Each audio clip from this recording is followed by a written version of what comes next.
নমস্কার বন্ধুরা, আশা করি আপনারা সবাই ভালো আছেন। মল্লিকা রিসেলে সবাইকে স্বাগত।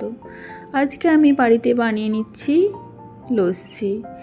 এই গরমে লস্যিগুলো বানিয়ে খেয়ে দেখবেন, খেতে খুব ভালো লাগে। ঠান্ডা ঠান্ডা খাবেন, খুব টেস্টি এবং খুব ভালো লাগবে।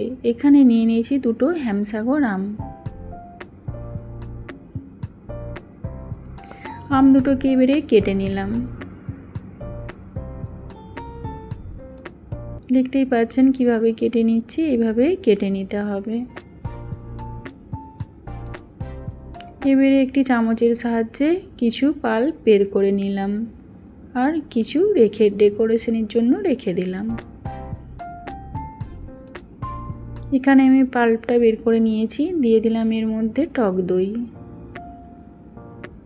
দিয়ে দিলাম কনডেন্স মিল্ক, দিয়ে দিলাম ছোট এলাচ গুঁড়ো,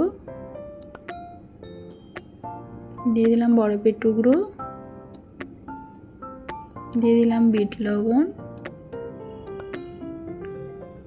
আর ঠান্ডা জল দিয়ে ভালো করে পেস্ট করে নিলাম। এখানে একটি গ্লাস নিয়ে নিয়েছি, এর মধ্যে কেটে রাখা টুকরো আম দিয়ে দিলাম বরফের টুকরো আর পেস্ট করে রাখা দই আর আমের লস্যি। এবারে উপর থেকে দিয়ে দিলাম আইসক্রিম